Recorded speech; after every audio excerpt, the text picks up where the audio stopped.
오늘 오후 설교는 하이델베르크 글문답 제13주일 하나님의 독생자 우리 주입니다. 제33문 하시겠습니다.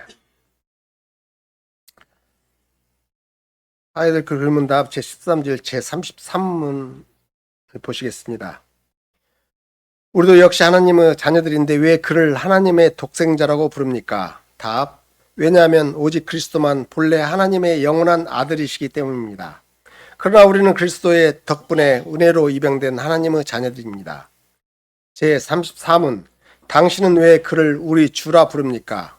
답: 왜냐하면 그가 금이나 은이 아니라 그의 보혈로서 우리의 모든 죄로부터 우리의 몸과 영혼을 구속하셨고 우리를 마귀의 모든 권세에서 자유롭게 하여 그 자신의 소유로 삼으셨기 때문입니다.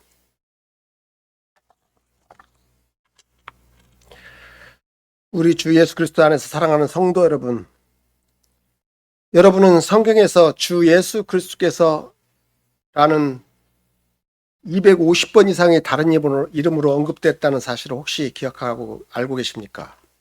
우리 신앙 고백에서 우리는 이 이름들 중에 딱 내 이름에 초점을 맞추겠습니다. 예수 그리스도, 예수 그리고 그리스도, 하나님의 독생자, 우리 주, 이렇게만 초점을 맞추도록 하겠습니다. 제11주일에서 우리는 하나님의 아들이 우리를 우리의 모든 죄에서 구원하시기 때문에 그분을 예수, 곧 구주, 구원자라고 부른다고 배운 사실이 있습니다. 이번 제12주에서 우리는 그분이 우리의 구속주로 섬기도록 부르심을 받고 준비를 갖추었기 때문에 기름 부음 받은 분, 곧 그리스도라고 부른다고 배웠습니다. 오늘 우리는 우리가 하나님의 독생자, 우리 주라고 부르는 이유를 살펴볼 예정입니다. 이 이름이 중요한 것은 교리문답이 성경이 그리스도께 부여하는 다른 많은 이름들 중 몇 가지보다 이 이름에 초점을 맞추기로 선택하는 사실에서 분명합니다. 이 두 이름은 그리스도 안에서 우리 구속 후 부요 사이의 독특 부요함에 대해 더 우리에게 가르쳐주기 때문입니다. 그리스도께서 하나님의 독생자라고 불리신다는 사실은 아버지와 아들 사이의 독특한 관계에 대해 무엇인가를 우리에게 가르쳐줍니다. 우리가 하나님을 우리 아버지로 아는 것과 우리가 당신의 사랑하는 자녀들로서 우리 자신을 인식하는 것은 바로 중보자로서 아들의 역할을 통해서일 뿐입니다. 그리스도께서 우리 주님이라는 사실은 성자 하나님과 우리의 연관성에 관한 무엇인가를 더 우리에게 가르쳐주고 있습니다. 우리가 그리스도를 주와 왕으로 찬양하고 높이는 것은 그리스도의 구속 사역 때문이기 때문입니다. 왜냐하면 그리스도께서 우리를 속량하셨기 때문입니다. 그리스도께서는 당신의 보혈로 우리의 죄값을 지불하셨습니다. 그리스도께서는 사단의 권세로부터 우리를 구원하셨습니다. 그러므로 우리는 그리스도의 것이 됩니다. 그리스도께서는 우리의 주 되시고 주인이십니다. 우리는 그리스도께 복종하면서 우리의 삶을 살아야만 합니다. 이렇게 우리는 하나님의 독생자와 우리 주로서 그리스도에 대한 우리 고백이 우리 구원에 반드시 필요하다는 것을 압니다. 사랑하는 성도 여러분, 마태복음 22장 말씀을 우리가 금방 읽었습니다. 이 장에서 우리는 이스라엘 종교적 지도자들이 이 세 가지 질문을 어떻게 하는지, 그리스도께 어떻게 질문하였는지를 보았습니다. 바리새인들은 예수께서 가이사에게 세를 바치는 것이 가한지를 물었습니다. 사두개인들은 예수께 어떤 여자가 여기 땅 위에서 한 남편 이상과 결혼했다면 부활 때에 누구의 아내인지를 또 물었습니다. 그리고 마지막에 율법사들은 율법 중에 어느 계명이 가장 큰지를 물었습니다. 그들은 예수를 시험하여 함정에 빠뜨리기 위해서 이런 질문을 했던 것입니다. 그들은 예수께서 자기 말에서 함정에 빠지기를 원하셨습니다. 그들은 예수를 권세자들에게 넘기기 위해서 소송거리를 이리저리 찾고 있었던 것입니다. 하지만 주 예수님은 그들의 모든 질문에 공개적으로 그리고 정직하게 응답해 주신 말씀을 저희들 읽었습니다. 유대인 지도자들이 예수께 질문을 다 했을 때 예수님은 그들에게 두 가지 질문을 하신 것입니다. 첫째 질문은 둘째 질문을 바로 이끌게 됩니다. 그리고 둘째 질문은 그들이 제기한 적이 있는 가장 중요한 질문입니다. 그 질문은 그들의 구원이 달린 질문입니다. 이 질문은 예수님과 당신 아버지와 관계에서 연관되는 것입니다. 이 질문은 예수님이 누구이신지와 자기 백성을 구속하기 위해서 오신 방식에 대한 유대인 지도자들의 주의에 초점을 맞춘 것입니다. 예수님은 첫 번째 질문에서 유대인 지도자들에게 특별히 지도자들에게 묻습니다. 너희는 그리스도에 대하여 어떻게 생각하느냐? 네 자손이냐? 이때까지 예수님은 당신의 사역에서 하나님을 당신 아버지라고 여러 번 말씀하셨던 적이 있습니다. 예수님은 유대인 지도자들에게 당신께서 하나님의 아들이라는 것을 인정하기를 원했던 것입니다. 예수님은 유대인 지도자들이 당신께서 자기 백성을 구속하기 위해서 하나님으로부터 보냄을 받은 메시아라는 것을 인정하기를 원하셨던 것입니다. 하지만 어떻습니까? 유대인 지도자들이 그렇게 했습니까? 기꺼이 예수를 그리스도로 고백하기를 원했습니까? 그러나 원하지 않았습니다. 그들은 이 질문에 대한 표준적을 답을 했을 뿐입니다. 너희는 그리스도에 대하여 어떻게 생각하느냐? 네 자손이냐? 그들은 성경으로부터 메시아가 다윗의 계보에서 나실 것임을 알았습니다. 여호와께서 다윗과 언약을 맺으시고 다윗의 집과 나라가 계속될 것이 그의 자손들 중 하나가 영원히 다윗의 보좌에서 다스릴 것이라고 약속하셨습니다. 그래서 유대인들은 그리스도께서 다윗의 아들이라고 말함으로써 예수님의 질문에 답을 했습니다. 그러나 예수님께서는 그들에게 두 번째 질문을 하시기 위해서 이 답을 사용하십니다. 예수님은 그들에게 그러면 다윗이 성신에 감동하여 어찌 그리스도를 주라여 칭하여 말했느냐고 말씀하십니다. 예수님은 다윗이 주께서 내 주께 이르시되 내가 내 원수를 내 발 아래 둘 때까지 내 우편에 앉으라 하셨도다 라고 말한 시편 110편을 인용하셨습니다. 그 다음으로 예수님은 유대인 지도자들에게 그들이 직면해야 할 가장 중요한 질문을 하셨습니다. 만일 다윗이 그리스도를 주라 칭하였다면 어찌 그의 자손이 되겠느냐? 이 질문은 유대인 종교 지도자들 중 아무도 답할 수 없는 질문입니다. 그들은 열조 다윗이 자기 아들을 주라고 칭할 수 있는 것이 어떻게 가능한지를 설명하지 못했던 것입니다. 자녀들이 자기 아버지를 존중한다고 말하는 것은 정상이지만 자녀가 자기 아버지에게 주라고 부르는 것은 그 당시 문화에 완전한 맞았을 것이에요. 그러나 아버지가 자기 아들과 연관하여 종속적인 위치에 자신을 두는 일은 들어본 적이 없었을 것입니다. 더군다나 아버지가 왜 더 낮은 자의 역할을 맡아서 자기 아들을 주 혹은 주인이라고 부르겠습니까? 그것은 완전히 앞뒤가 바뀐 거라고 생각하는 것입니다. 유대인 지도자들은 예수님의 질문에 답을 못했습니다. 마태는 우리에게 한 말도 능히 대답하는 자가 없고 그날부터 감히 그에게 묻는 자도 없더라 라고 기록하고 있습니다. 이스라엘 종교 지도자들이 예수님의 질문에 답을 할 수 없는 이유가 무엇입니까? 그것은 그들의 믿음의 결핍 때문입니다. 그것은 그들의 눈이 어두워지고 그들의 마음이 강팍해졌기 때문입니다.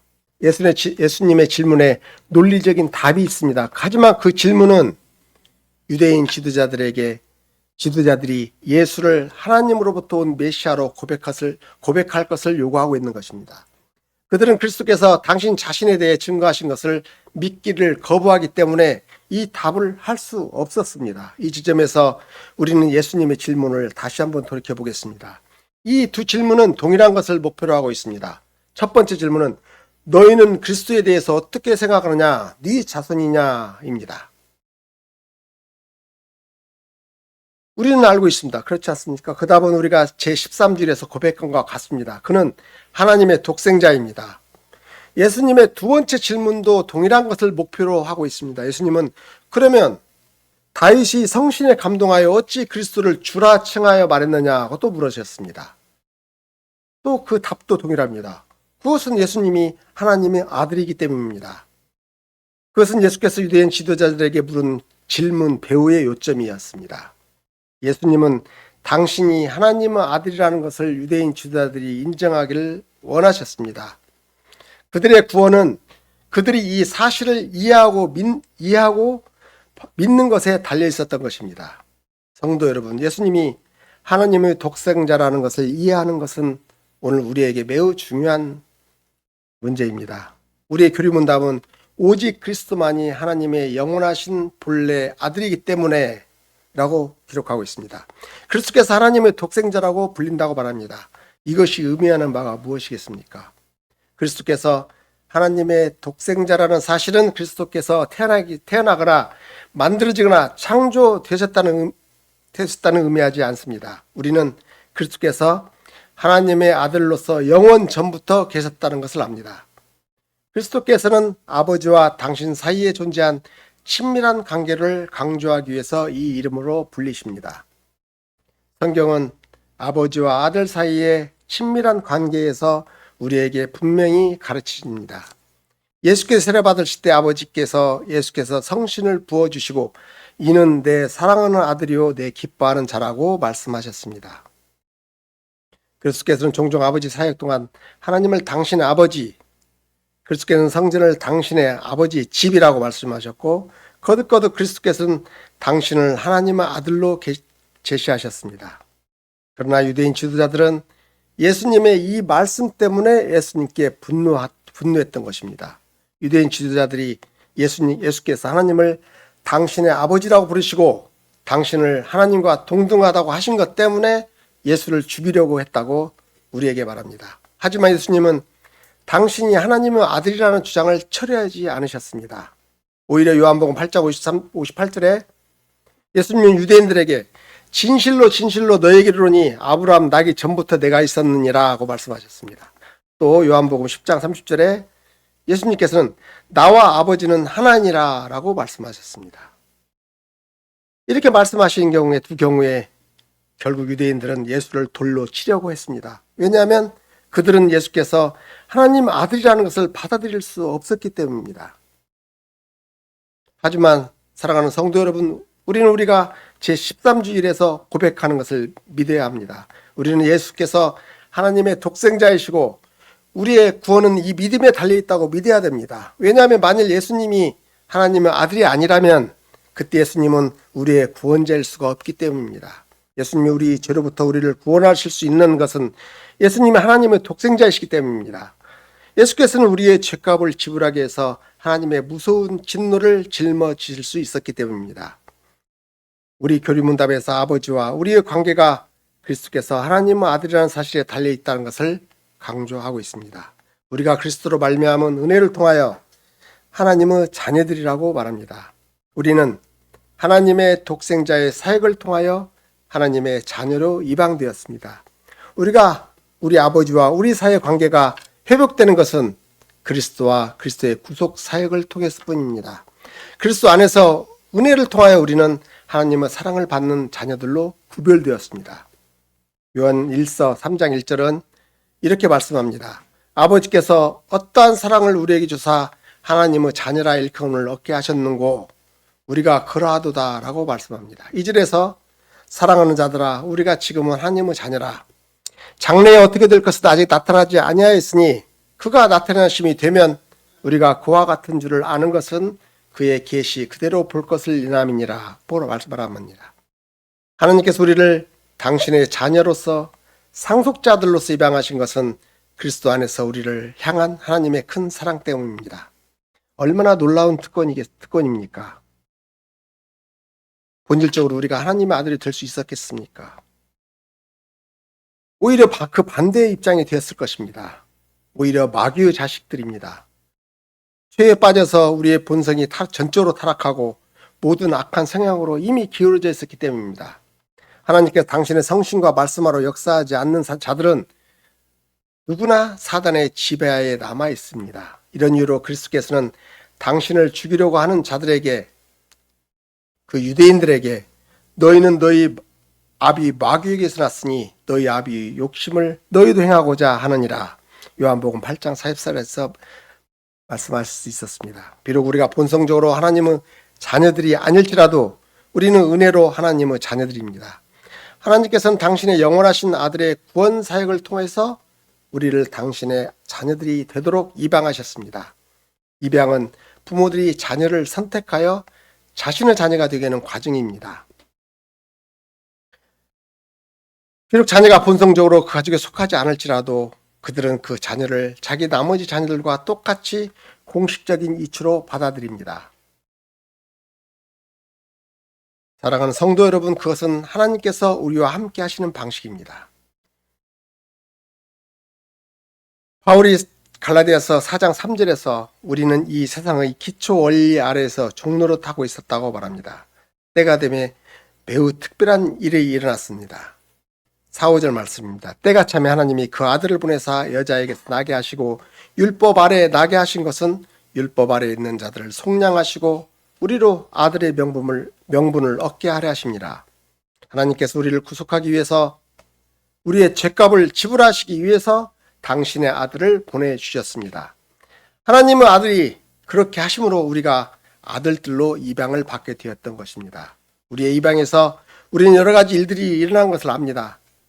우리가 새로운 위치를 부여받았습니다. 종이었던 위치에서 이제는 우리는 하늘에 계신 우리 아버지의 아들과 딸들이 된 것입니다. 그러므로서 우리는 새로운 법적 신분도 받았습니다.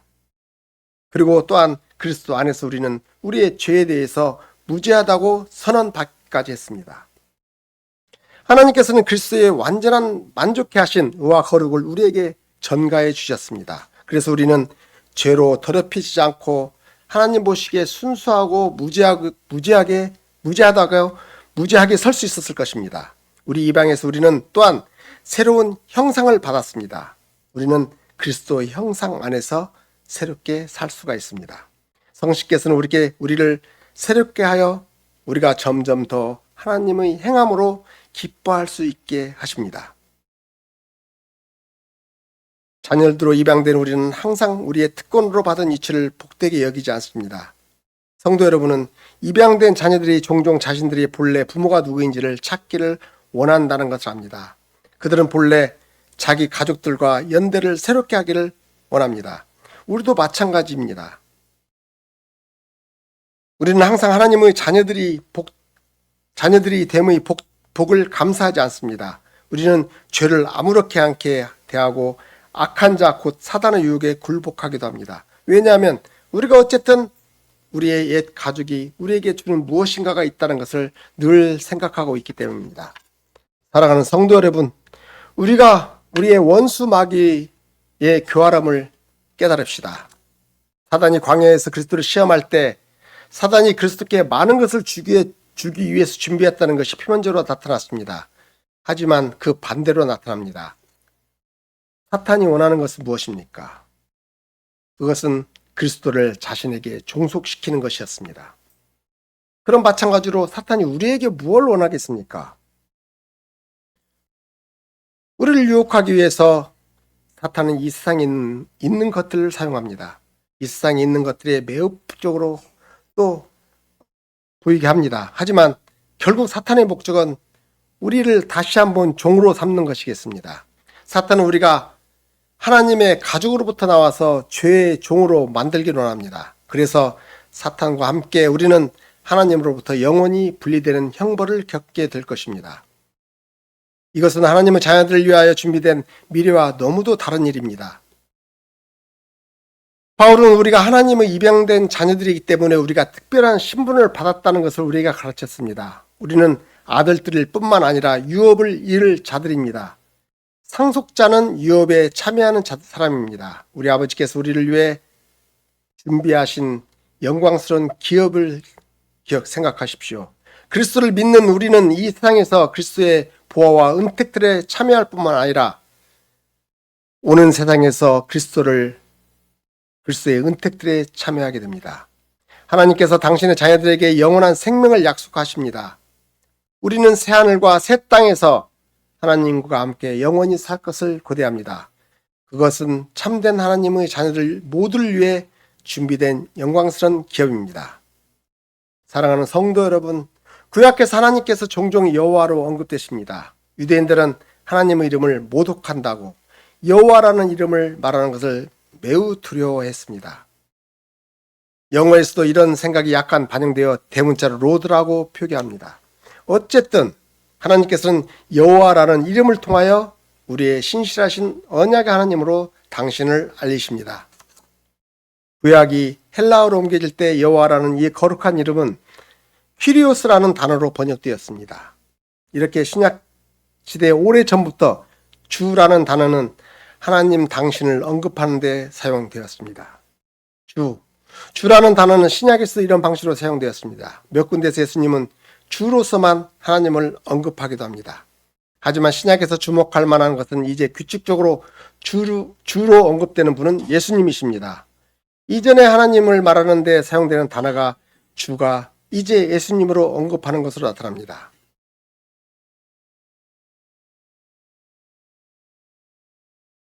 불신 유대인들 중 몇 사람이 예수님을 주라고 부른 것을 생각해 봅시다. 왜냐하면 유대인들에게서 있어서 이 칭호는 단순한 경칭이었습니다.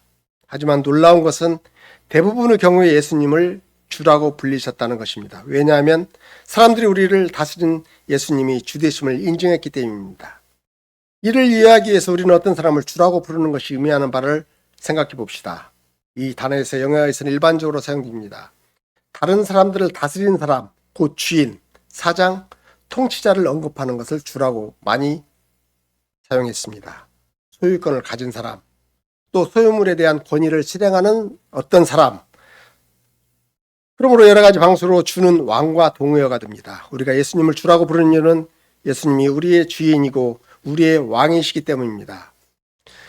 예수님 우리를 다스리는 권위를 가지고 계시기 때문입니다. 예수님은 이 세상을 다스리는 왕권을 실행하시기 때문입니다. 우리가 함께 읽은 마태복음 22장에서 예수님이 유대인 지도자들에게 이렇게 물었습니다.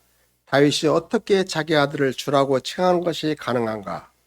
그들의 불신앙 때문에 그들은 다윗이 아들이시고 동시에 하나님의 아들이신 그리스도를 기꺼이 받아들이지 않았습니다. 그러므로 그리스도께서 그의 조상 다윗보다 훨씬 더 크신 분이라는 것을 인정하지 않았습니다. 그들은 예수를 기꺼이 주로 인정하지 않았던 것입니다. 하지만 사도들은 나중에 예수께서 주라는 것을 분명히 했습니다. 오순절 날의 설교에서 베드로는 예수께서 하나님으로부터 보냄을 받은 메시아라는 것을 보여주기 위해서 광범위하게 구약을 인용합니다. 베드로가 인용한 구약 본문 중 하나가 시편 110편입니다. 이는 예수님이 다윗이 자기 아들을 주라고 부를 수 있었던 이유에 대해 유대인 지도자들에게 물을 때 언급한 본문과 동일한 본문입니다. 베드로는 이렇게 말합니다. 다윗은 하늘에 올라가지 못했으나 친히 말하되 가로되 주께서 내 주에게 말씀하시기를 내가 내 원수로 내 발등상 되게 하기까지 너는 내 우편에 앉았으라 하셨다 하였다. 다윗은 자기 후손을 주라고 불렀습니다. 왜냐하면 그는 메시아이기 때문입니다. 베드로는 하나님께서 유대인들이 십자가에 못 박혀 죽인 이 예수를 주와 그리스도로 삼으셨다고 결론을 내렸습니다. 이 선포된 말씀에 근거하여 베드로는 하나님의 언약 백성들에게 회개하고 구원의 좋은 소식을 믿으라고 요구했습니다. 예수 그리스도를 우리 주로 고백할 수 있는 것은 참으로 놀라운 복입니다. 우리는 지금 하늘아버지 오른편에 좌정하신 하나님의 아들이 우리의 주님이시라는 사실로 큰 위로를 받습니다. 하늘과 땅의 통치자로서 그리스도께서는 우리의 삶을 통치하십니다. 우리는 그리스도의 손 안에서 안전합니다. 그리스도께서는 우리의 모든 원수로부터 우리를 방어해 주시고 당신께서 우리를 위해 획득해 주신 구속구 안에서 우리를 보존해 주실 것이라고 약속하셨습니다. 예수께서 주라고 고백하는 것은 그 이상 의미를 포함합니다. 예수가 주라고 말하는 것과 그 고백을 믿고 그 고백에 따른 사는 것은 별개의 일이기 때문입니다. 이 세상에서 많은 사람들처럼 우리는 종종 그리스도의 주되심 하에 살기 위해 투쟁합니다. 우리는 우리 자신이 주인이라고 생각하고 싶어 하기 때문입니다. 우리는 자신의 운명을 자신이 통제하는 것을 좋아합니다. 우리는 자신의 삶에서 자신의 방향을 계획할 수 있다고 생각하는 걸 좋아합니다. 본성적으로 우리는 자기가 보기에 옳다고 생각하는 대로 행하기를 원합니다. 다른 사람에게 복종하는 것은 심히 어렵습니다. 하지만 삶의 현실은 사람이 자기 인생을 책임지고 자신을 통제하지 못한다는 것이 사실입니다. 이렇게 생각하는 사람은 우쭐댑니다. 단지 두 가지 가능성이 있습니다. 성경은 우리가 죄의 종이 되고 사단의 통치하에 있든지 아니면 혹은 다른 의의 종이 되고 예수 그리스도의 주되심 하에 살든지라고 가르칩니다.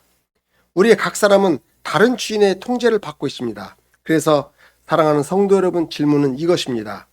누가 성도 여러분의 인생을 담당하고 있습니까? 성도 여러분은 사단의 통제하에 있는 죄의 종입니까? 혹은 성도 여러분 예수 그리스도의 주되심 하에 살고 있습니까? 우리가 우리의 삶과 연관되는 것을 누가 결정하고 있습니까? 우리가 인생의 동반자를 결정할 때 누가 담당합니까? 우리가 따라가야 할 직업이 어떤 것인지 누가 책임을 집니까? 주 예수 그리스도께서 우리가 우리 시간을 어떻게 사용할지, 우리 돈을 어떻게 쓸지를 담당하고 있습니까?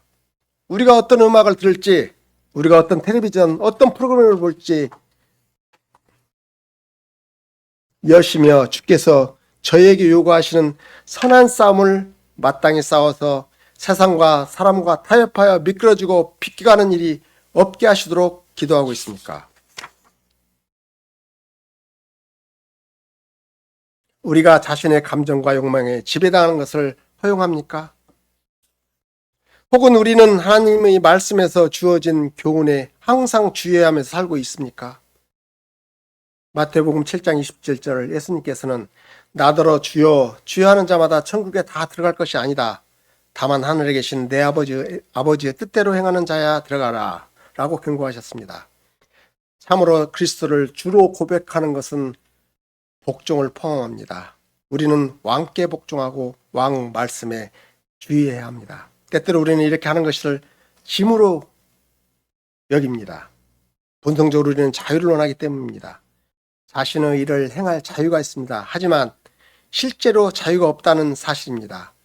죄의 종이 되는 것은 별로 재미없습니다. 자신의 욕망을 따르는 자들이 삶 속에서 죄가 가지는 부정적인 결과를 한번 우리가 봅시다. 그리스도께서 복종하는 것은 전적으로 이와 다른 것이 아니겠습니까? 그리스도께서는 혹독한 작업 감독이 아니십니다.